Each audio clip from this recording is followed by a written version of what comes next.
Buenas tardes.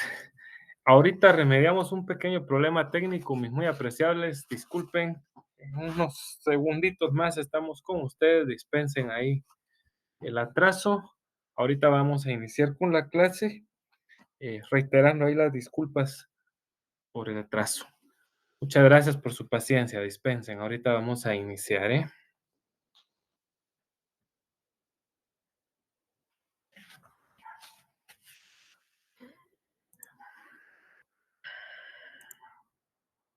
Ahí estamos.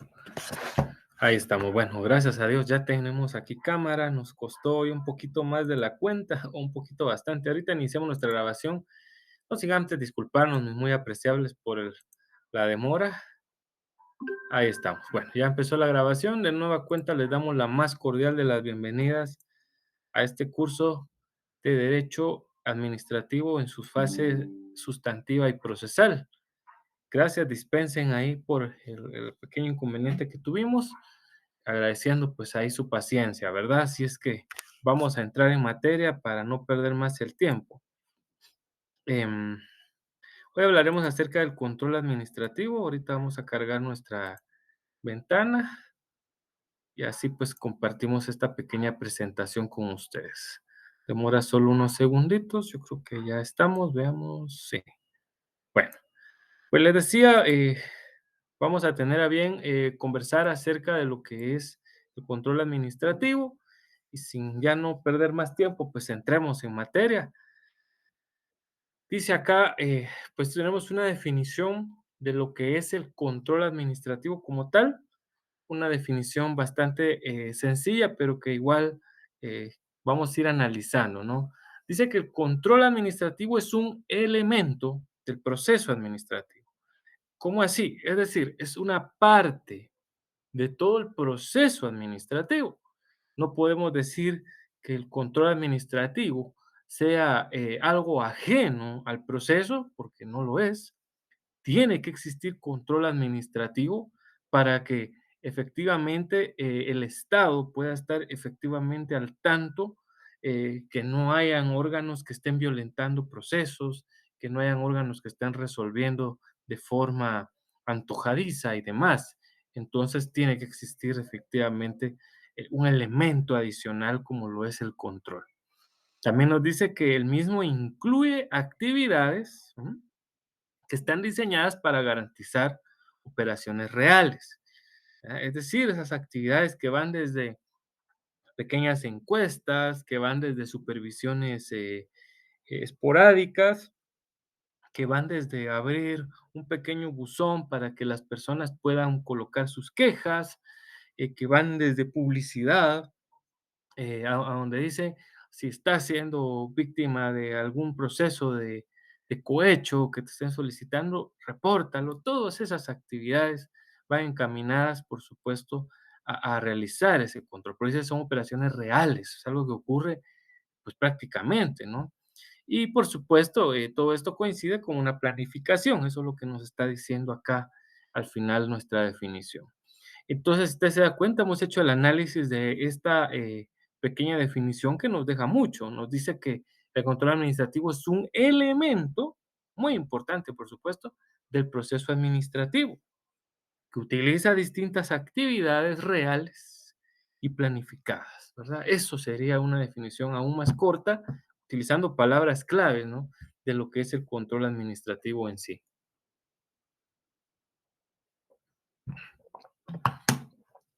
Em, Veamos lo que dice aquí este segundo párrafo. Dice acá que en ciencias de la administración, cuando hablamos de control, en realidad dice que nos estamos refiriendo a una de las principales funciones administrativas. Es un elemento, ya lo dijimos, ¿verdad? El control lo es, pero resulta que efectivamente el control es esencial. Si no hubiera control, imagínense, si habiendo control a veces vemos nosotros cada cosa que nos deja mucho que desear. Imagínense qué pasaría si los órganos de la administración pública no tuvieran control. O sea, que no hubiera nadie que los estuviera verificando, que no hubiera nadie que los esté fiscalizando. Uf, cada cosa, ¿no? Que harían que, Dios mío. Entonces dice acá que podemos poner casi a nivel de importancia el control a la par de la planificación. ¿Se dan cuenta que ahí aparece? Junto con la planificación, dice, ¿verdad? Y la organización y la dirección. Ah, sí, es que esos son los otros elementos de la administración, pero a la par de la planificación podemos poner al control definitivamente. Eh, por supuesto, para poder administrar se tiene que planificar, tienen que haber planes con antelación, organización, sí, cómo se van a ejecutar esos planes y a través de quién van a ser dirigidos, ¿verdad? Son los elementos de la administración pública, pero vemos que el control pues, es uno de los esenciales. Em, ¿Cuál es? Nos vuelve a referir acá esta, este complemento, pues nos dice que el cometido es asegurarse de que las acciones de la organización se realicen de acuerdo a lo planificado. Ah, entonces aquí hacemos match con dos elementos como lo son la administración y la organización. Ya planifiqué que voy a hacer una serie de actividades. Están planificadas para realizar en el 2023. ¿Cómo sé yo que a partir de irme organizando y hacer todo lo que sea, voy a lograr obtener lo esperado gracias al control? Definitivamente tiene total y absoluta relevancia el control en este caso. Asimismo, nos dice que evalúa la eficacia de los resultados obtenidos, por supuesto. Em, digamos, puede trazarse el órgano administrativo de decir, bueno, si tenemos un total de 20 quejas diarias, vamos a atender de la forma más rápida por lo menos 5. Vamos a darle una, ¿cómo decirlo? Una solución inmediata a por lo menos 5. Hay otras que van a necesitar más tiempo, entonces se va para el análisis, pero hay 5 que yo, por lo menos esa es mi meta, vamos a decir, para verificar que así sea. Imagínense que se evalúa la eficacia, dice, no, pues al final solo de los 20 inconvenientes hoy planteados, solo se resolvió uno. ¿Estaré siendo eficaz? ¿Será que el órgano administrativo está de una forma eficaz resolviendo? ¿Tendremos los resultados esperados si vamos en esa línea? ¿Verdad? Entonces, para eso sirve el control también. Dice acá que su grado de proximidad con lo ideal esperado. Eso es lo que busca al final de cuentas, ni más ni menos que el control.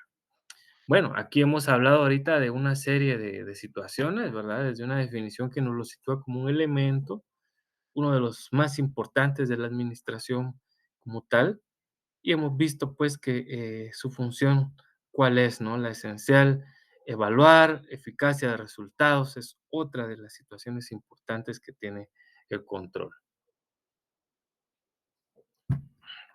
Bueno, hablemos ahora pues de algunos tipos de control. Ahora hablamos del control técnico. Bueno, vamos a decir que hay variedad de controles, ¿no? El control técnico. Bueno, ¿a qué nos referimos a esto? Vamos a ir, como ustedes ya lo saben, pues de lo que aparece en sus pantallas, este servidor lo que hace es analizar para que pues profundicemos de lo que estamos hablando, hacemos comparaciones y también en un momento determinado también trasladamos a situaciones vivenciales o reales, ¿no? Entonces decimos que este es el encargado, dice, de las tareas administrativas que se van a realizar de conformidad con normas establecidas.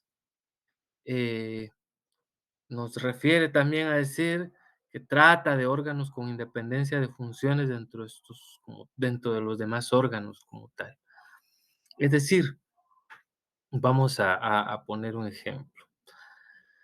Un control técnico es aquel que nos revisa que, digamos, si estamos, vamos a hacer la compra, imaginémonos que somos una unidad ejecutora en un X ministerio y vamos a hacer la compra de equipo de cómputo. Entonces, están diciendo, bueno, miren, vienen computadoras, cuando vienen para el Estado, compran las más gachas al precio más alto, ¿no? Ellos están como una computadora en el Estado cuesta 50,000 quetzales. Entonces, el control técnico dice: "Mire, pero esa computadora de 100 gigas de memoria, eh, eh, ¿qué les puedo decir? De 2 de memoria RAM", yo no soy muy técnico en eso, pero eso está muy caro, pues, eso, o sea, ese tipo de computadoras está es obsoleta ya, para lo que se pretende, como que ya no, ¿verdad? Entonces, vemos ahí cómo opera eso, lo que nos está diciendo acá la definición, que usa tareas de carácter administrativo. Por supuesto, la norma ya le han dicho que esta dirección de tecnología es la que debe de dar su opinión en temas, por supuesto, relacionados con lo que es tecnológico. Entonces, ellos tienen, aquí se trata de órganos con independencia de funciones, entre comillas, porque se supone que este órgano tecnológico pues es independiente del otro que está verificando o tratando de hacer la compra, ¿no? Entonces, es así como opera en esa especie de independencia, aunque vamos a poner eso de independencia entre comillas, ¿verdad? Porque no es que sea el órgano administrativo per se eh, del todo independiente, no, no, no. Trata con Se trata de órganos con independencia, es relativo, ¿no? Es relativo, no vamos a decir que sean eminentemente separados, ¿no? Pertenecen al mismo ministerio, pueden pertenecer a la misma secretaría, pero lo que nos trata de decir es que no son el mismo órgano, ¿verdad? Son distintos, es lo que nos está tratando de decir esta definición y por eso, pues, colocamos ahí la palabra independencia entre comillas, ¿verdad? Porque no es el mejor término, hay que decirlo. Pero, reitero, no es lo mismo la unidad de tecnología de X ministerio que la unidad de compras de ese mismo ministerio. Están separadas y es seguramente eso lo que nos trata de decir la definición como tal. Abajo podemos ver que dice que el control técnico es un control administrativo, por supuesto, ¿verdad? En todo órgano de administración de gobierno, en todos, efectivamente, es una especie de control. ¿M? Imagina, incluso hasta para donaciones, es muy apreciable. Les voy a dar un ejemplo. Cuando el Estado recibe donaciones, esas se tienen que registrar eh, ahí con finanzas públicas. Y tal vez ustedes se preguntarán, bueno, ¿y para qué tienen que registrar las donaciones? ¿Qué sentido tiene registrar una donación? Bueno, el sentido es muy simple. Desgraciadamente, ya sabemos nosotros que hay mucha gente que cuando llega al Estado solo quiere ver qué saca, de qué le aprovecha, ¿no? Imagínense una donación de camas o qué sé yo para un hospital. Y no se tiene el registro de dónde están esas camas, sino solo se recibieran y ya. Les aseguramos que esas camas irían a parar, por supuesto, a varios lugares, eh, propiedad, incluso a las casas de los mismos, algunos empleados o funcionarios públicos. Entonces, hasta el control técnico tiene que decir, o hablemos ahora de un control de esa categoría, que es, no, mire, esas camas son tales y tienen esas características, o sea, el control técnico las identifica. Ya vamos a hablar de otros controles que también se concatenan, pero por supuesto, la relevancia de que exista también un control técnico. Aquí pónganle atención a esto porque dice, aunque no es jerárquico, sí, porque no significa que porque exista una unidad de tecnología, esta está por encima de la unidad de compras, por encima de la unidad jurídica, por encima de qué sé yo, no significa eso. No es que tenga una jerarquía mayor.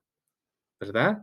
Sino que básicamente utiliza un órgano especializado y eso sí, mire, bueno, aquí está en negrilla lo que no debo, así que vamos a poner en negrilla lo que sí es. Aquí donde dice realizan órganos especializados. Esto sí, mire, esto sí se nos olvidó poner en negrilla. Entonces, no es tanto que el control técnico se dé a nivel jerárquico, no, no, no. Es porque se da a nivel de especialidad. ¿M? Vamos a recibir una donación de 200 discos duros de 1 tera de bytes y todo aquello. Veamos, analiza la dirección técnica, vamos a ver, de tecnología. No, fíjese que sí son 200 discos duros, pero no son de 1 tera. ¿M? Resulta que los hemos visto y en realidad son de 100 megas. Es muy poquito, ¿verdad? Son de 100 gigas. Entonces, el control técnico dice: "Mire, bueno, recibimos su donación, muchas gracias, pero aclárelo, por favor, no son teras, son gigas, y por favor, no podemos recibir eso, porque después la gente va a decir que seguramente aquí en el estado lo que hicimos fue cambiarlos", ¿verdad?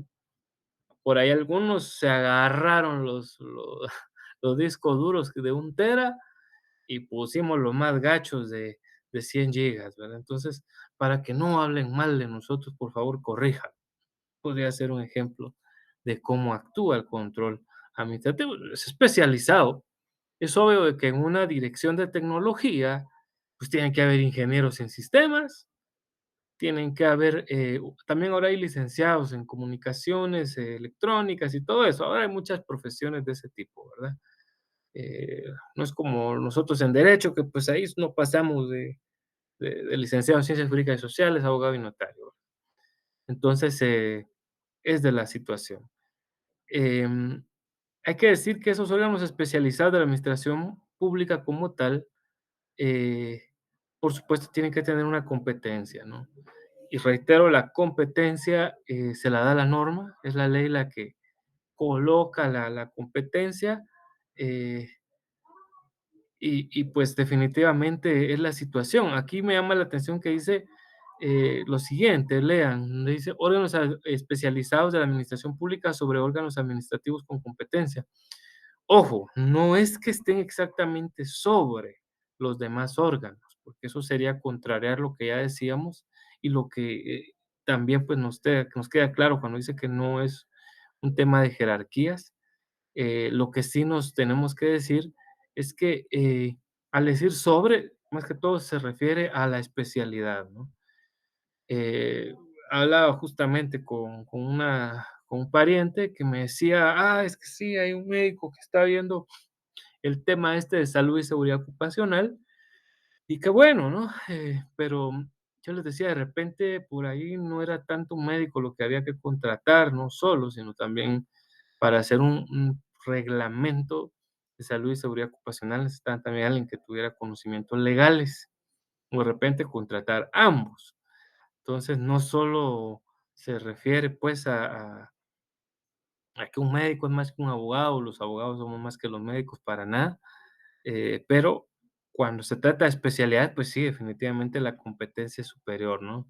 Si nos dice: "Mire, señor médico, ¿usted qué opina de tal ley?", él va a dar su opinión muy personal, pero ya nosotros los abogados somos los que daremos, un punto de vista desde lo más jurídico, ¿no? Desde lo más, intrínseco posible y con mayor detalle.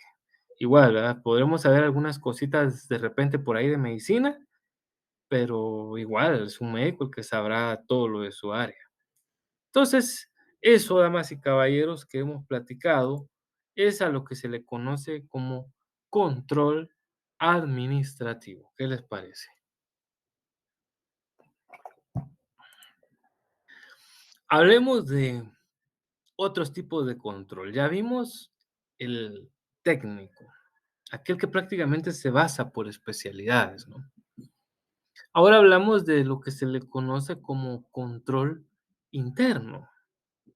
Bueno, ¿qué es eso del control interno? Dice acá que básicamente se realiza a lo más profundo de la administración pública. Es decir, aquí sí, en el control interno, nótese que sí hay una situación entre superiores y subordinados. En el control interno, sí existe un control entre superiores a subordinados. Reitero, ¿cómo así? Bueno, es muy sencillo. Pensando ahorita en el Ministerio de Gobernación, pues imagínense que tienen varias direcciones, pero aunque hayan direcciones de esto o de lo otro, el principal es el ministerio como tal. Entonces el ministro está por encima. Estoy ahorita trataba de pensar ahorita en una de las direcciones de Mingo, pero ahorita se me escapan. Voy a irme mejor a, hablemos del Ministerio de Economía, si les parece. El Ministerio de Economía, pues está la dirección de, ay no, se me olvida el nombre. ¿Saben qué? Voy a irme al Ministerio de Trabajo, ¿no? Está la Dirección General de Trabajo, valga la redundancia. Entonces, esta tiene como fin, tiene unas funciones ahí curiosas, están relacionadas, por supuesto, a verificar temas sindicales, a ver inscripciones de reglamentos y demás. Todo eso ve la Dirección General de Trabajo.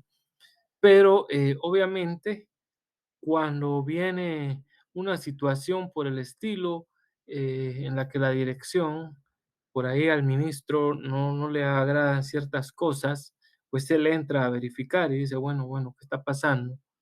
Yo no creo que eso sea lo mejor para el ministerio, así que por favor, señor director, me deja de estar dando ese tipo de instrucciones, ¿no? Y, y, y ya. eh, digamos, ahorita me recordé de una del Ministerio de Gobernación, la Dirección General de la Policía Nacional Civil, ni más ni menos, ¿verdad? El director general de PNC, pues, es la autoridad policial de mayor jerarquía, policial, pero eso no lo hace que él esté por encima del ministro. Entonces, imagínese que dijera el director, general de PNC: "Miren, ahorita vamos a sacar a toda la policía de andar patrullando, eh, vamos a ver, no sé, el aeropuerto". Y dice el ministro: "¿Pero por qué el aeropuerto?". "Ah, es que yo consideré que sí, porque a veces se viene mucha gente ahí rara que". Entonces le va a decir el ministro: "No, mire, director, usted como que eso no lo está haciendo bien. Donde más tiene que desplegar el personal policial no es en el aeropuerto. Mándelo mejor a patrullar a tales zonas rojas, porque ahí es donde se necesita mayor apoyo". Ahí estamos viendo definitivamente un control interno que se está dando dentro de un órgano administrativo como lo era el Ministerio de Gobernación. Creo que ese ejemplo nos quedó todavía mejor de claro.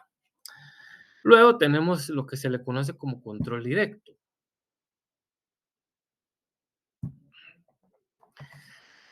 Recuerdo que una vez un estudiante me preguntaba: "Mire, pero ¿por qué se le llama control directo?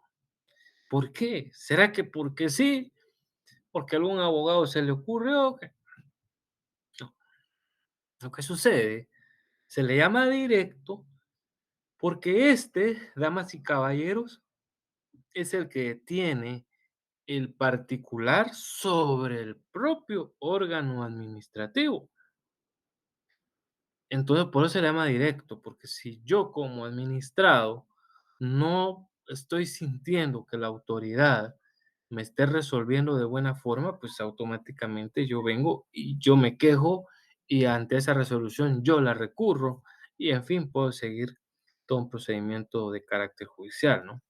Inclusive. Entonces, aquí por eso lo leemos, donde dice, es el que se ejerce, ¿verdad? De los particulares, como decía, ¿quiénes son los particulares? Pues todos nosotros, las personas individuales o humanas, ¿no? Sobre, dice, los actos de la administración pública. Perdón, ¿qué actos? O sea, las resoluciones, las determinaciones, ¿no? Entonces, yo estoy en desacuerdo con algo que la administración pública me resolvió o con algo que la administración pública me notificó, entonces automáticamente, damas y caballeros, pues interpongo los recursos correspondientes. Entonces, Aquí nos dice a través de recursos administrativos. Así es. Solo hay dos tipos de recursos administrativos. De eso también lo hablaremos en su momento. eh, y estos son el recurso de revocatoria y el otro es el recurso de reposición. Déjenme decirles, mis muy apreciables, que de manera doctrinal al recurso de revocatoria le conocemos con el nombre de recurso de revisión jerárquica. ¿M? Acuérdense, recurso de revisión jerárquica, porque se interpone siempre una revocatoria ante el órgano administrativo que tiene un superior, ¿sí? Esa es la que nos llama poderosamente siempre la atención, ¿verdad? Entonces, si por ahí ustedes tienen su ley de lo contencioso administrativo, saben muy bien de lo que estamos hablando y lo pueden chequear, ¿no? Entonces, el recurso de revocatoria busca eso, que un órgano superior revise una resolución de la que se pueda considerar esté violentando mis derechos como particular. Entonces le digo, mire, señor ministro, mire, señor, porque al final casi siempre son los ministros, ¿no? Resulta que eh, me están violentando. Quien resolvió me está violentando mis derechos, así que por favor revíselos. Resulta, señor ministro, que estas personas me están, eh, me están haciendo cobros ilegales, qué sé yo. Entonces, ahí es donde se interpone ni más ni menos que el recurso de revocatoria. Normalmente siempre lo interpongo contra la misma autoridad que me resolvió. Normalmente eh, son raros los casos, ¿no? Bueno, yo más no he visto ninguna ley aquí en Guatemala que todavía diga que un recurso de administración se interponga directamente ante el superior, porque eso sería un poquito absurdo. Entonces siempre se interpone contra el órgano que resolvió y este pues elevará las actuaciones a la autoridad superior para que pues ya sea confirme la resolución, la modifique o la revoque o parcialmente incluso declare con lugar el recurso. Entonces, imagina todas las situaciones que nos da el recurso de revocatoria, que ya lo hemos dicho, esto es importante que no se les vaya a olvidar quién es el que conoce los recursos de revocatoria. Siempre los interpone, oigan bien, ¿ante quién los interponemos? Ante la misma autoridad. ¿Y quién es la que conoce? La superior. ¿Ah? Eso se interpone ante el órgano administrativo que tiene superior jerárquico. Esa es otra de las cosas que yo debo de tener siempre claro. Cuando yo también estudiaba derecho, así como ustedes que, bueno, ustedes ya están próximos a salir, pero recordando yo también mis épocas de, de estudiante, eh, para que no se me fuera a olvidar qué recurso cabía ante qué caso, yo me recordé e hice match con decir revocatoria cuando hay superior jerárquico. Y cuando ya no hay superior jerárquico, pues no será revocatoria. Entonces, ¿cuál es? Del que hablaremos en breve, ¿no? Pero revocatoria solo cuando quien está resolviendo tiene un superior jerárquico, así de sencillo. Entonces, ya lo tenemos ahí en cuenta. Luego, está el otro recurso, que es el de reposición. Si no estoy mal, de estos recursos también se hablará a fondo en un momento determinado. El recurso de reposición, mis muy apreciables, tiene el nombre doctrinal de recurso de revisión, de reconsideración, perdón, de reconsideración administrativa. Reconsiderarlo. O sea, no es como el anterior donde un superior conoce, ¿no? Aquí la misma autoridad superior, como ya no tiene otra autoridad que esté por encima de ella, es entonces la que tendrá que accionar como con el recurso, ¿no? O mejor dicho, le tendrá que accionar con el recurso de reposición porque ya no tiene otro órgano porque esté por encima de. Digamos, en la administración pública, la autoridad superior de los ministerios son los ministros. Ahora la máxima autoridad de administración del país, administrativamente hablando, pues sí es el presidente de la República, pero resulta que yo no puedo venir e interponer un recurso revocatorio a un ministro porque los presidentes no conocen de los recursos de revocatoria. Entonces, ante una resolución de un ministro que ya no tiene un superior administrativamente en su ministerio, hablando, porque recuerda que el presidente no es el superior de un ministerio, es el mandatario de todo un estado. Entonces, el mero mero de los ministerios es el ministro.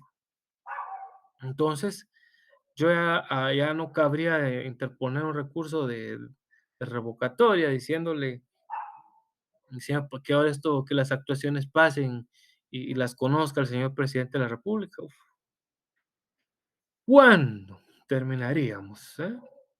Imagínense un presidente viendo todos los recursos de revocatoria, la verdad, sería brutal y caeríamos en lo absurdo, porque entonces no tendría caso de que si un director resuelve una cosa, conozca el ministro un recurso revocatoria, no tendría sentido, porque ¿y el presidente qué? Entonces, por ello es que se ha ideado de tal forma que, pues, revocatorias solo cuando existe, por supuesto, ahí un superior jerárquico y reposición, pues, cuando ya no hay superior jerárquico. Entonces ya lo que tiene que hacer la autoridad es reconsiderar lo que acaba de resolver. Es como cuando a una persona le dicen, mire, ¿qué va a hacer? ¿Se va a ir? Sí, me voy a ir. Piénselo. Si se va, a lo mejor ya no lo dejan entrar. ¿Se va a ir? No sé. Ya lo reconsideró, ¿verdad? Entonces, eso es básicamente la reconsideración. Claro que también la autoridad no está obligada a resolver con lugar un recurso. Tiene que estudiarlo, lo va a leer con todos los antecedentes y va a decir, es posible que viéndolo bien aquí me equivoqué. Sí, tienes razón, no valoré esto adecuado. Está bien, a veces los otorga, pero es un poco difícil, hay que decirlo, ¿no? A veces créame que los recursos de reposición son complicados. Ay, disculpe, no sé por qué estoy va a bostezar ahorita.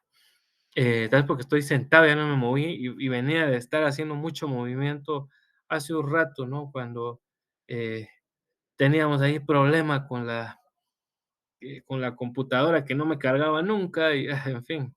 Así que ahorita como que me bajó ya la electricidad que tenía, ¿verdad? Entonces, ahí estamos con los bostezos, pero entonces, la reposición, reiteramos, pues ante aquel mismo órgano que ya no tiene un superior jerárquico. Acuérdese de eso, se plantea pues ante la autoridad superior que ha resuelto previamente. Entiéndase, los ministros, los secretarios de Estado, ¿verdad? Ellos son efectivamente pues quienes ya no tienen ese tema de que haya un superior por encima de ellos. La figura del presidente, repito, no es para administrar cada uno de los ministerios como tales, no, no. No, él actúa en el Consejo de Ministros o en gabinete con ellos para poder realizar actividades afines con lo organizado al Estado, pero no quiere decir que pues efectivamente al presidente se le vaya a someter a un recurso, ¿no? ¿Cuándo terminaría el presidente de resolver? Imagínense si fuera así. Sería las de nunca acabar, literalmente.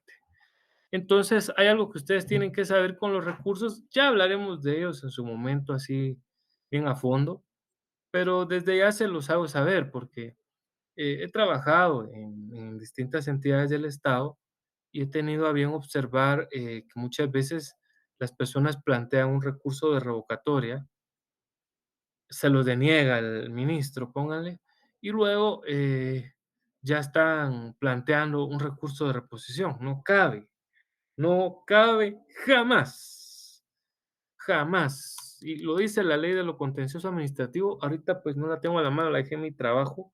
Disculpa, ahí la dejé en la oficina. Entonces, no la tengo ahorita a la mano, pero échenle un vistazo, por favor.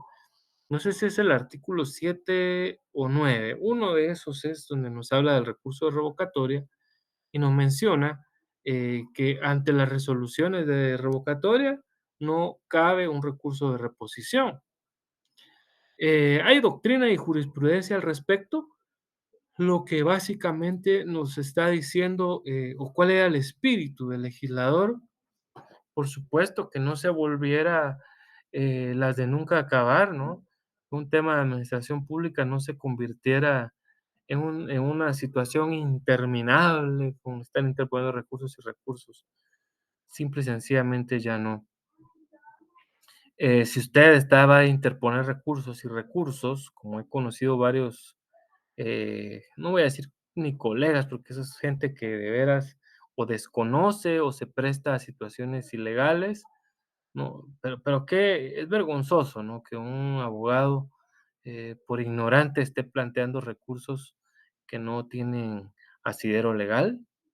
Eso sí es muy patético. O bien, pues, que yo como abogado, eh, pues, los interpongo porque solo porque me pagan y qué me importa.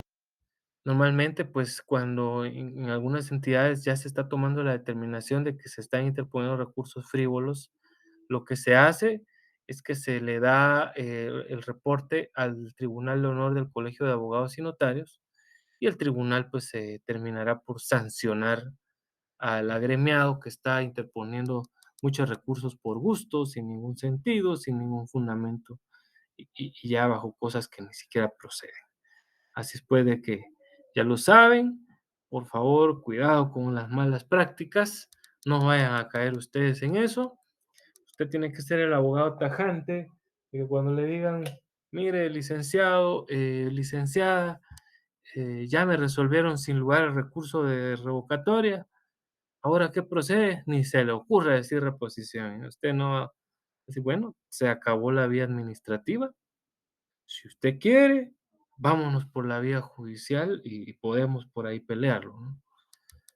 Ay, pero fíjese, hay otro licenciado que me dice que bien, todavía se puede plantear una reposición. Mire, eso es ilegal. Y usted ya le muestra la ley y le dice, mira, ahí no procede, eso es ilegal. Yo sí no me puedo prestar algo ilegal, así es pues de que ya lo sabe. Ay, pero el otro sí se presta, pues dele con él, ¿verdad? Dele con él. Tendrá que entregar cuentas, ¿no? Así de sencillo. Entonces, reitero, yo no me presto a interponer recursos frívolos o improcedentes. Me miro ridículo y al mismo tiempo sé que es ilegal y, y si los interpongo es porque o soy ignorante, repito, o soy corrupto, porque a pesar de que yo sé que no proceden, solo quiero entorpecer un proceso y eso también forma parte de la corrupción. Así es que, repito, mi sugerencia es que ustedes jamás se presten a una situación por el estilo. Pues esto, damas y caballeros, es lo que también llamamos el control directo. Si usted se da cuenta, pues hemos hablado de tres tipos así de controles muy y por demás importantes que pues nos llaman siempre poderosamente la atención. Luego, aquí está el otro tipo de control que existe, el llamado control judicial. Bueno, cuando se acaba la vía administrativa, porque ya lo hemos dicho hace un momento, ¿no? Se acabó la vía administrativa.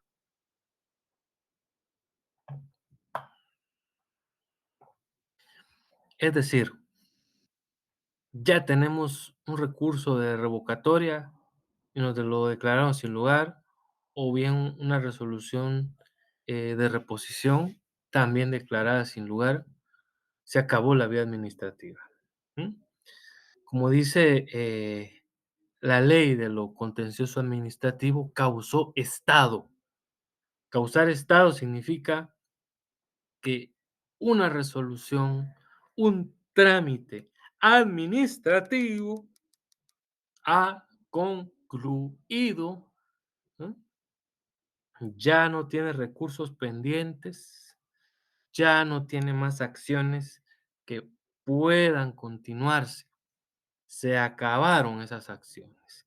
Eso es a lo que se le conoce como causar estado, ¿verdad?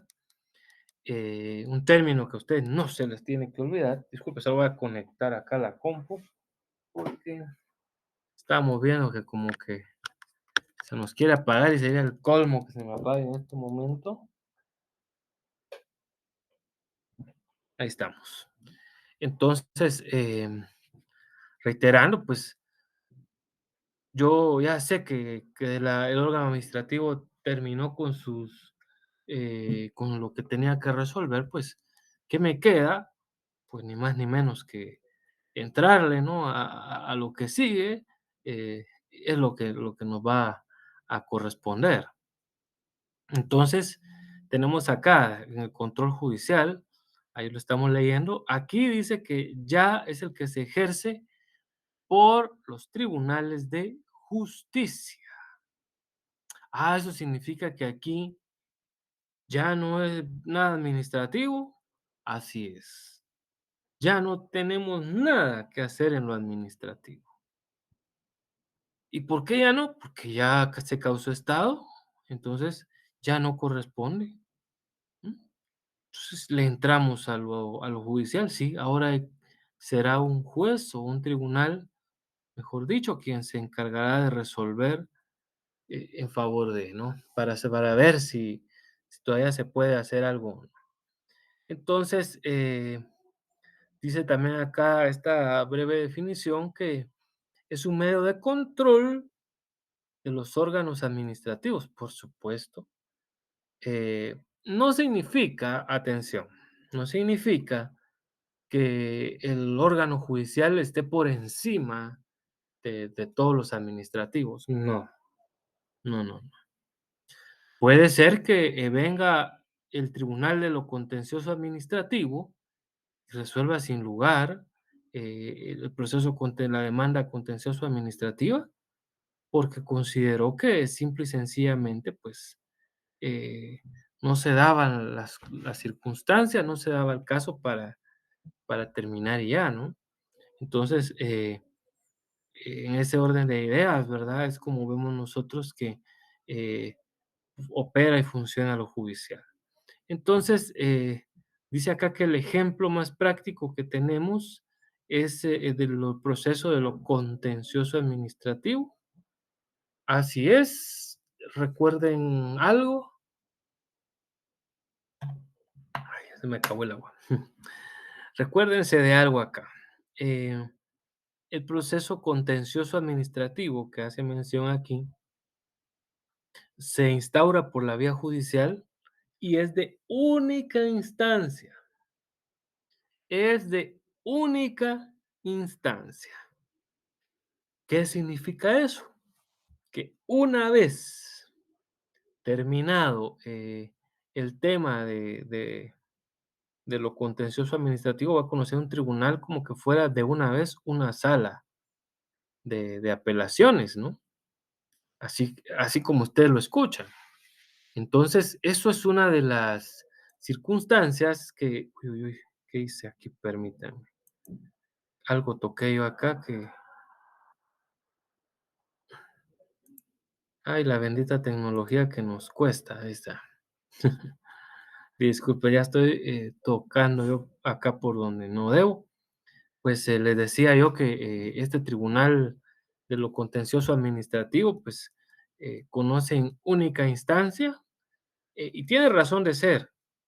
Les explico el por qué. Digamos, es como que si el proceso administrativo anterior fuera una especie de primera instancia, pues, ¿no? Algo así, para que ustedes lo entiendan.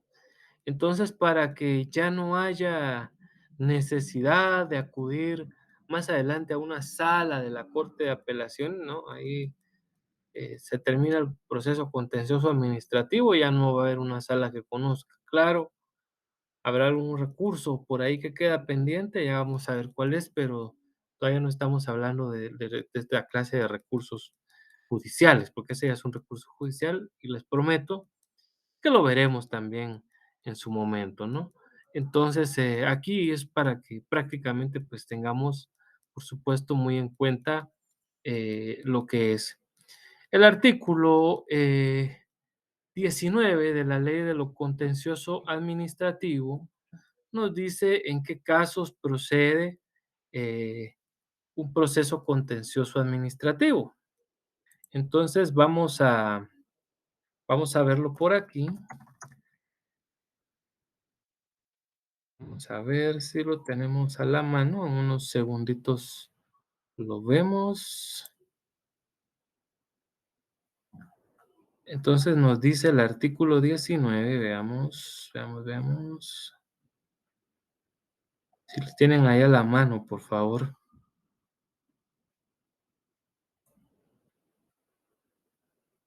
Ahí estamos. Nos dice el 19, uy, uy, uy, aquí está.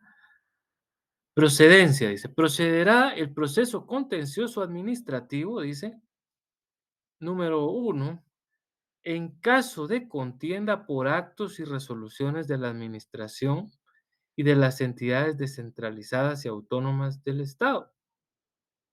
2, en los casos de controversia derivada de contratos y concesiones administrativas. Luego dice que para que el proceso contencioso administrativo pueda iniciarse, se va a requerir que la resolución que lo origina no haya podido remediarse por medio de los recursos puramente administrativos. ¿Cómo así? ¿A qué se está refiriendo esto? Bueno, les explico.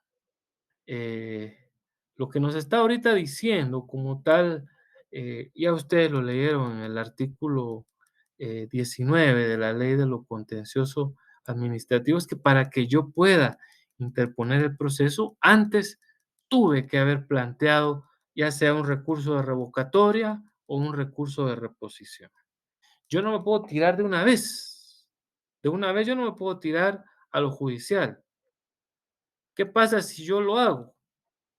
Simple y sencillamente vendrá el órgano administrativo y me va a interponer una excepción previa de litispendencia. ¿Mm? Ya sabemos que es la litispendencia, ¿no? Cuando hay un pleito anterior, entonces va a decir, no, no, no, espérese, usted de forma prematura se vino, tenía que recurrir. Pero es que yo sabía que la autoridad me iba a denegar de todas formas el recurso, por eso es de que ya ni siquiera lo quise plantear, porque yo, yo sabía que ellos no me lo iban a resolver. Eso no es excusa, ¿eh? No podemos usar esa clase de pretextos para irnos directamente a la vía judicial, ¿verdad? Ahí la ley es clara y nos lo dice, ¿verdad? Que se requiere que la resolución que lo origina no haya podido remediarse por medios y recursos puramente administrativos. Entonces, damas y caballeros, es así como nosotros entendemos, pues, eh, que teníamos que haber planteado previamente el recurso idóneo ante esta situación. Luego, si le echamos un vistazo, tenemos en los casos de improcedencia a lo que es directamente el artículo 21. Ahora aquí nos dice cuándo no procede, pues valga la cuestión, un proceso contencioso administrativo, ¿no? Cuando nada que ver, como dirían los muchachos, ¿verdad? Cuando sí no estamos en nada. Dice, bueno, el contencioso administrativo es improcedente.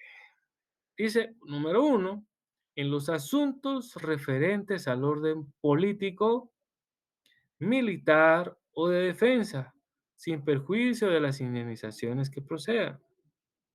Ay, es que fíjese que yo quiero recurrir ante el Tribunal Supremo Electoral, plantear un proceso contencioso administrativo en contra de... No se puede, no se puede, lo político no se puede. Es que fíjese que a mí me cayó mal que vino el teniente y me sancionó y que aquí que allá yo voy a iniciar un proceso, tampoco. Lo militar no se puede. Ahí está lo de militar o de defensa, se refiere a lo mismo. Entonces ahí no. Está el código militar, ¿verdad? Él es el que rige, y ahí se sabrá si van o no las sanciones que se merece, pues, un soldado o un oficial del ejército, ¿verdad? Pues ahí van como tal insertas, entonces ahí ya no procede como tal, eh, el proceso contencioso administrativo. Numeral 2 dice, en asuntos referentes a disposiciones de carácter general sobre salud e higiene públicas. Ahorita está tan de moda el caso del COVID-19. Siempre síganse cuidando ustedes porque, miren, esa enfermedad, aparte para los que ya nos ha dado, de veras que es agradable esa enfermedad. Conozco yo gente que le ha dado, que le han quedado secuelas, así que a mí no me dio ni muy suave ni muy duro, me dio de una forma moderada, pero fue lo suficientemente molesto como para sentir que me faltaba el aire para poder hablar. Imagínense qué feo. Un dolor de pulmones bien desastroso y gracias a Dios porque estaba vacunado, porque hay gente que no se quiere ni vacunar y que porque creen que ahí está, le está inyectando el alma del diablo, no sé por qué, o un chip, no sé qué otra clase de tonteras se han inventado más. Las vacunas desde que el señor, ay, si no estoy mal, fue Luis Pasteur, no fue él.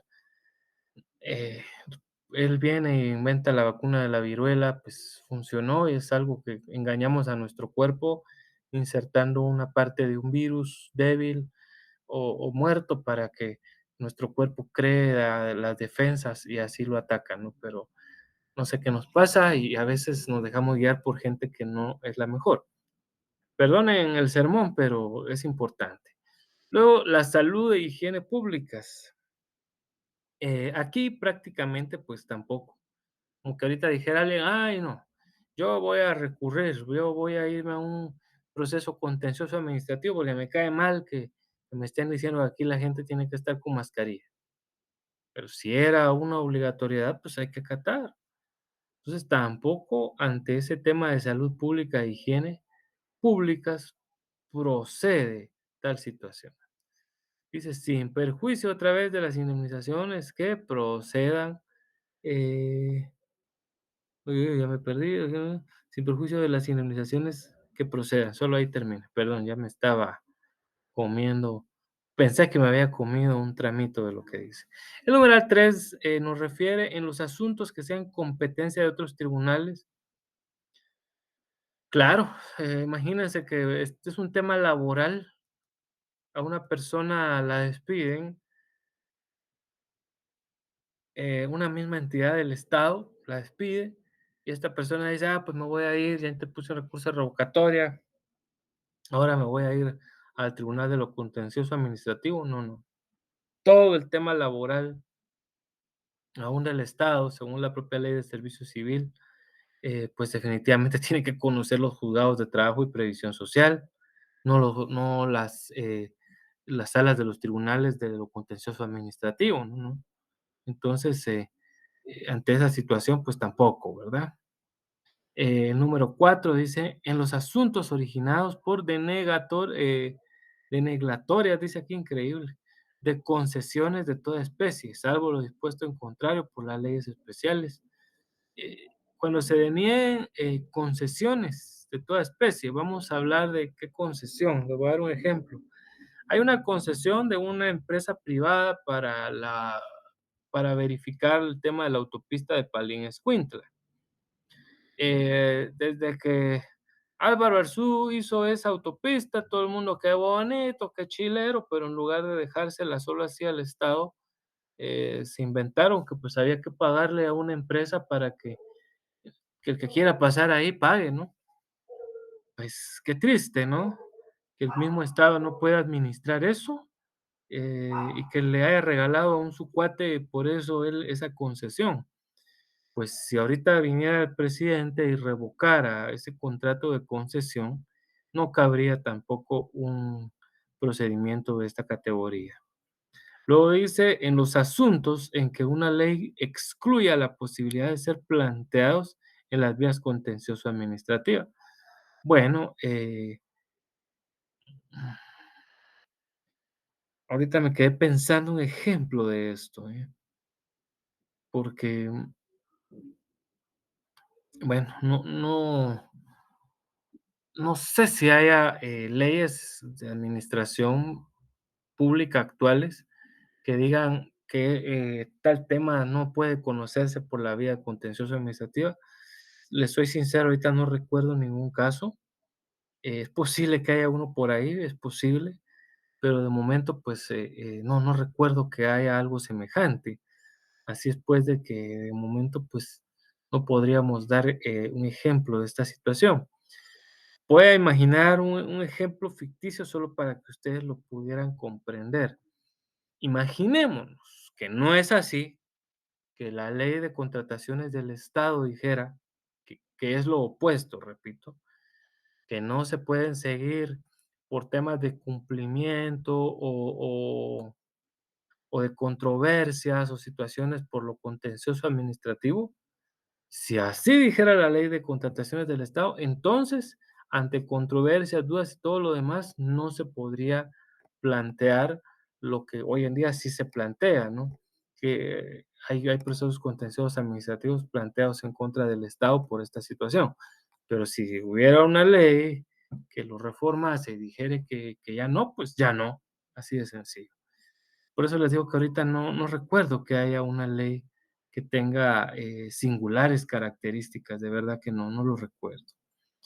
Por ahí si hay algunas, siempre se las digo la otra semana, pero ahorita no nos da, el recuerdo como tal. El Tribunal de lo Contencioso Administrativo, bueno, eh, volviendo ahí a lo que nos decía hace un rato la diapositiva, pues es un tribunal, por supuesto que pertenece al organismo judicial como tal,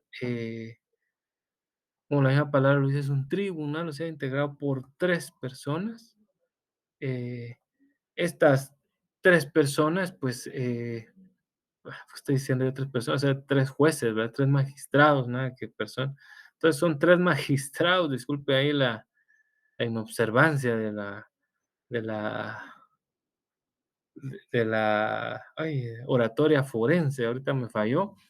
Dispensen ustedes, por favor, estoy hablando yo. Entonces, esas 3 personas son en realidad 3 magistrados, ¿no? Que son quienes integran las salas de los tribunales de lo contencioso administrativo, imagínense. Entonces, esas son de las situaciones que debemos de entender y pues listo. Vamos a ver, aquí está. Vamos a avanzar otro poquito. Ahora pues platicaremos acerca del control constitucional. Bueno, hemos salido ya de lo judicial. Hay quienes dirán, después de lo contencioso administrativo, entonces, ¿puedo interponer un amparo? Sí, por supuesto que puedo. No hay ámbito que no sea susceptible del amparo. Cualesquiera de los procesos eh, lleva, por supuesto, que se puede interponer una acción de amparo. No estoy diciendo, y por favor no se confundan, de que todos los procesos tienen que llegar a amparo obligatoriamente. No, jamás estoy diciendo eso. Es más, aclaro, en muchos casos ya no debería la gente interponer amparos. Ya sabe que perdió y de veras no va a haber forma de ganar. E interponen el amparo. Muchas veces solo para dilatar y de veras solo para eso interpone la acción de amparo. Tristemente, pues no hay mucho que se pueda hacer.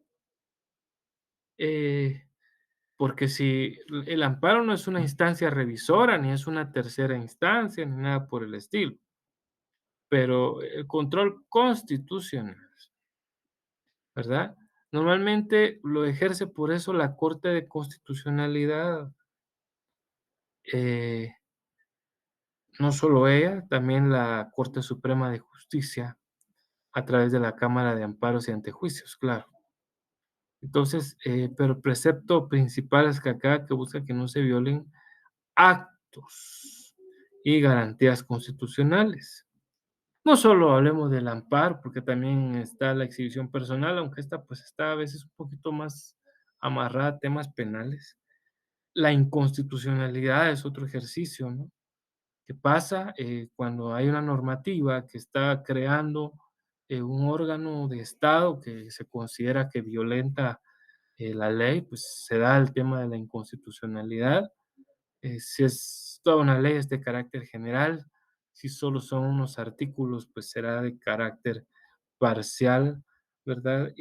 O como inconstitucional a caso concreto, como se le conoce mejor dicho. Pero para reiterar el tema este del control constitucional, desde 1985, no es hace de tanto tiempo, yo soy más viejo que la Constitución Política de la República de Guatemala, ¿no? Desde ese año que les estoy diciendo, pues eh, la CC, hay quienes dicen ya después de la CC solo la Corte Celestial, ¿verdad? Porque tiene un poder bárbaro la CC y a veces sus resoluciones nos han dejado boquiabiertos con mucho que desear y otras veces pues sí aplaudidas y qué sé yo, pero bueno, nuestra polémica Corte de Constitucionalidad es la que ejerce en gran parte el tema del control constitucional, pero repito, también en algún momento la Cámara de Amparos y Antejuicios de la Corte Suprema de Justicia, y también, ¿por qué no decirlo, verdad? Las mismas las mismas eh, circunstancias que he venido diciendo acerca de estas garantías y preceptos, pues efectivamente son aquellos derechos que nosotros conocemos que no pueden ser vulnerados, ¿verdad? Entonces, derecho de defensa, el debido proceso, la libertad, eh, de emisión de pensamiento, o sea, todo eso es el cúmulo de garantías constitucionales que protege el llamado control constitucional. Y repito, también protege el control constitucional la Cámara de Amparos y Antejuicios de la Corte Suprema de Justicia. Ah, y esto era lo que iba a decir. En algún momento determinado también los tribunales ordinarios, ¿verdad? O sea, un juez de primera instancia o un magistrado de segunda, también ellos están obligados a cumplir con los preceptos y garantías constitucionales. Luego tenemos lo que se le conoce como el control parlamentario. Hago la aclaración. Pues no es que Guatemala tenga un parlamento propiamente. Los parlamentos normalmente funcionan en repúblicas federales o en monarquías. Y hay dos cámaras de senadores. O sea, hay cámara alta y cámara baja. Eh, en estas cámaras hay representantes de distintos sectores, hay representantes estrictamente representantes del pueblo, valga la redundancia, disculpen, como hay representantes de las clases pudientes, entonces por eso hay cámaras, ¿no? Pero se le llama control parlamentario cuando ejerce el mismo el rol, llamémosle así, un órgano de características similares al de un parlamento, es decir, el Congreso de la República en este caso. Los congresos de las repúblicas ejercen también un sistema de control. Acá en Guatemala ya sabemos que se lleva a cabo el juicio político denominado interpelación. Perdonen, en la interpelación, uno o más diputados manda a llamar a un ministro para que éste pues se presente ante ellos y les pueda resolver una ronda de preguntas de las que de hecho ya le mandaron con antelación ahí como tal todas las preguntas y él pues entre comillas pues bueno ya las preparó, ya sabe qué responder a esas situaciones. Y también recordémonos que si eh, esas preguntas no han sido consideradas como resueltas de forma satisfecha, el Congreso de la República puede emitir un voto de falta de confianza en contra de ese ministro y de alguna forma u otra también presionar para que el presidente de la República pueda destituirle. E inclusive si el presidente se negare por razones fundadas, bueno, todo lo que nos sale el tema de la interpelación a partir del artículo 166 de la Constitución Política de la República de Guatemala. Está esta situación y, por supuesto, la ley eh, también, por cierto, de antejuicios tiene alguito. Entonces, acerca del tema de la interpelación, ¿no? ¿Cómo se da? A mí me llama la atención eso de las 48 horas que le dan ahí, incluso las preguntas, porque entonces como que no tiene mucho chiste, ¿verdad? Pero bueno, y sabrán los diputados por qué lo pusieron de esa forma. Supuestamente se hace para que los ministros pues lleven las pruebas y no puedan decir que se sintieron sorprendidos, ¿verdad? Porque no sabían a qué se les había llamado y de repente tas. Entonces son de las situaciones que llaman la atención. Entonces dice acá que la interpelación se le denomina también juicio político, que es la interpelación, es un juicio político. Así es, mis muy apreciables, que se les quede pues. Eso es la interpelación. Bueno, avanzamos ya hacia el último punto que tenemos para nuestra sesión de hoy. Y para ello, pues hablamos ahora del control al respeto de los derechos humanos. En 1985, cuando se creó la famosa Comisión de Derechos Humanos del Congreso de la República y también la Procuraduría de los Derechos Humanos, se pretendía crear una figura muy similar a la de otros países, como la es la del ombudsman allá en Suecia, el ombudsman o amigo del pueblo, que era una persona muy cercana que verificaba por el que no se violasen los derechos de los conciudadanos. Entonces era una figura que también denunciaría temas de atropellos públicos y demás. Entonces, Guatemala quiso adaptar esa figura hacia nuestra legislación y desde entonces pues está este tema de los derechos humanos.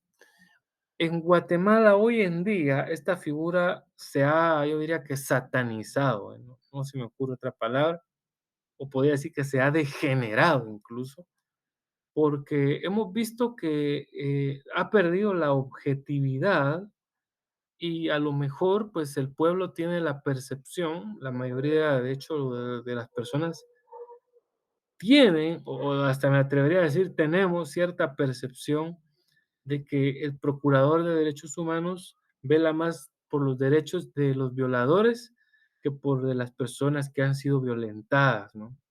Entonces, eso es una de las tragedias con las que tenemos que lidiar en la actualidad. Entonces, volviendo a lo que dice aquí la letra muerta, nos refiere, cuando hablamos de control de respetos humanos, figura nueva, dice, creada por la Constitución y recae en dos órganos. La Comisión de Derechos Humanos del Congreso de la República, la que ya mencioné, es la que se encarga de nombrar al Procurador de Derechos Humanos, y un órgano que depende del Congreso de la República, pero depende para su inscripción, para su inscripción que estoy hablando yo, depende para el tema de su nombramiento, perdone, como lo es el Procurador de los Derechos Humanos. Entonces, ni modo, ahí está. ¿Qué es lo más que puede realizar eh, el Procurador de los Derechos Humanos? Pues el famoso dictamen de conciencia, donde él manda a censurar públicamente algún acto. Yo recuerdo hacia 1992 era presidente electo Jorge Serrano Elías, quien por ahí hizo un montón de trinquetes y pues entre las cosas que él hizo para darse el autogolpe, que él mismo buscó las prácticas para poder salirse de Guatemala con una plata de un préstamo millonario hecho a Taiwán. Entonces, el procurador de los derechos humanos de esa época era Ramiro de León Carpio. Ya se murió Ramiro de León Carpio y fue presidente después, pero él justamente fue uno de los que censuró públicamente al presidente Serrano Elías antes de que él se fuera. Entonces, eso hizo que la gente confiara tuviera muy buena, llamémosle así, como que simpatía hacia el Procurador de Derechos Humanos, Ramiro de León Carpio, quien sería nombrado luego por el Congreso de la República como el nuevo presidente electo. Entonces, eso, mis muy apreciables, fue lo que sucedió y vimos ahí cómo, pues sí, que yo recuerde, ese ha sido el último acto de censura que ha emitido el Procurador de los Derechos Humanos. De ahí todos los demás que han habido, y tampoco es que Ramiro de León Carpio haya sido un gran procurador de derechos humanos, pero de ahí la figura del ombudsman en Guatemala tiene más pena que gloria, desgraciadamente. De repente hay que darle otro enfoque, ¿no? Pero actualmente así es.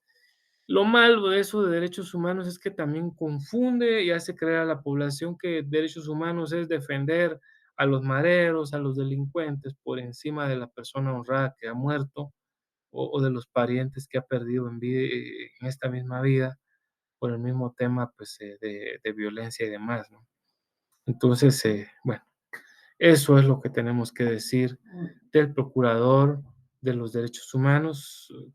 Creo que ustedes tendrán la mejor crítica o pronunciamiento acerca de este último procurador que tuvimos, Jordán Rodas. Recuerdo yo que el único que sí hizo algo un poquito más decente con la PDH fue, bueno, Ramiro de León Duque, ¿no? Jorge de León Duque. Pues al menos se bajó el sueldo, se bajó 25,000 quetzales, ¿no? Al menos se rebajó, porque el procurador de derechos humanos que gana 100,000 quetzales al mes más sus dietas, una cantidad de dinero exagerada para una figura de esta índole, pues por lo menos dijo, no, yo me voy a bajar el sueldo, no puede ser. Y en lugar de ganar 100 voy a ganar 75,000. Era mucho pisto, diría todavía alguien por ahí, pero ya eran 25,000 menos. Después de él, ya sabemos que se volvieron a subir y olvídese, el que llegue ahí, lastimosamente, pues hace muy poco. Insisto, es darle una estructura a la PDH, es de hacer una reingeniería para que también ellos se tengan la idea de que de nueva cuenta están funcionando bien y no como está hasta el momento. Y por último, pues está la figura del control del gasto público. Bueno, esta figura recae, por supuesto, ya se lo imaginan ustedes, en la Contraloría General de Cuentas. La Contraloría, pues también es una organización estatal un tanto cuestionada, eh, porque, bueno, en gobiernos como los nuestros, donde hemos visto que, pues, por ahí hay actos anómalos, es raro que la Contraloría no los detecte en funcionarios grandes y están molestando a veces a pequeños funcionarios públicos, porque por ahí, no, qué sé yo, por darle un ejemplo, por ahí tal vez un funcionario público o empleado público le aparece que eh, está firmando, ¿cómo se llama esto? Está firmando dictámenes y no debía de hacerlo, y lo están fregando por eso, y de repente no se están dando cuenta, o sí se dan cuenta, pero se hacen los locos, que pues altas autoridades por ahí pues están teniendo severos problemas económicos por contratar lo que no deben o lo que no están autorizados a hacer. Pero bueno, insisto, pues esperando que las cosas vayan mejorando algún día en nuestro país, pues pensamos que la figura del contralor pues va a tener como bien al ser tener una entidad descentralizada, fiscalizar y principalmente verificar que la ejecución del presupuesto de ingresos y egresos del Estado se maneje con transparencia, con objetividad y pues de mejor forma, ¿verdad? Eso es ni más ni menos que la función del contralor. Fíjese que llama la atención que estos dos funcionarios públicos que hemos mencionado, es decir, Procurador de los Derechos Humanos y de Control de Gastos Públicos, los requisitos aparecen, si ustedes ya se dan cuenta, en la Constitución. por favor ahí buscan los artículos. Ahí están los requisitos para ser procurador de derechos humanos, que eso no es un secreto, pero son los mismos requisitos para ser juez o magistrado. Ahora para ser Contralor General de Cuentas, pues ya pide un tema más relacionado, por supuesto, a la auditoría, ¿verdad? Que son quienes conocen todo ese tema de situaciones contables. Entonces, pues muy apreciables, pues para ir saliendo ya porque el tiempo está apremiando, pues reiteramos de que esta figura de la Contraloría, pues busca, por supuesto, fiscalizar el gasto y ejecución del ingreso y egreso del Estado. Eso es su principal función. eh, y pues su máxima figura es el contralor como tal. Por supuesto, ahí tiene un tema jerárquico, pero sí, es una situación, una entidad eminente descentralizada. Perdón, sí, yo creo que dije autónoma hace un rato, no, autónoma no es una entidad descentralizada. Entonces, aquí estoy quedándome yo esta tarde-noche. Les agradezco mucho por su atención, es muy apreciables. Si Dios nos lo permite, pues nos vamos a estar saludando. Vamos a guardar acá porque sí hicimos una compostura, ¿verdad? Nos vamos a estar saludando la próxima semana. Eh, Se me cuidan bastante y pues, insisto, será Dios mediante por el mismo canal dentro de una semana. Que esté muy bien. Ahorita vamos a detener nuestra grabación.